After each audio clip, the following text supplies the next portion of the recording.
One deep sound rolled through the ground, not loud, not angry, just heavy. The people froze. The drum had spoken, and it spoke again. Long before stories were written,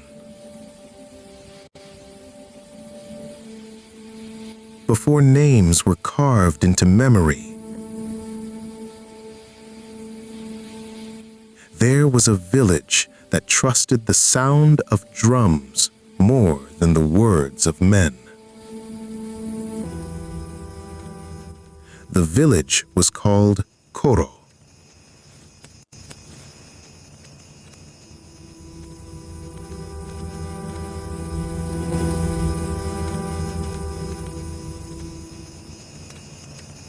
And at its center stood an old drum. It was taller than a child, older than the eldest elder. Its skin was dark, worn, and marked by time. No one remembered who made it, only that it was never played for music.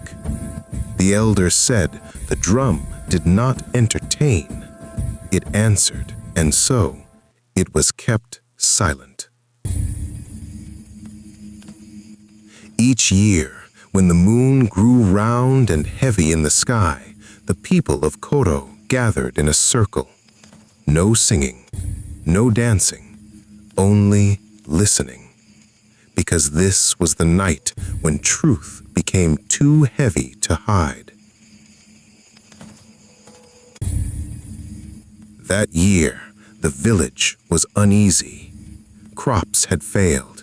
Animals wandered away.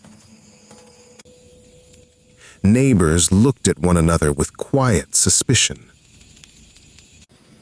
Someone, the people whispered, had broken the old laws. But no one confessed.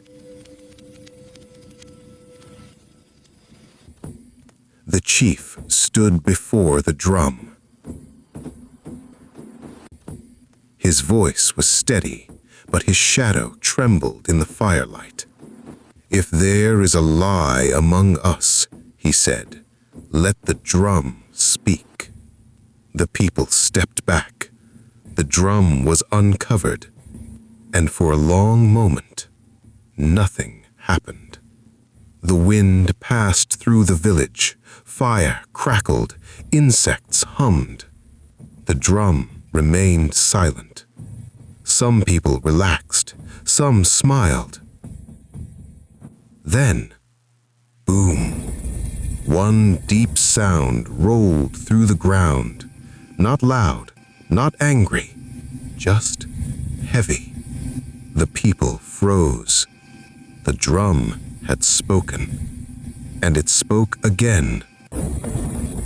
Slower this time, as if waiting. A man near the edge of the circle shifted his feet. His name was Tamba. He was known as honest, hard-working, quiet. No one watched him, except the drum.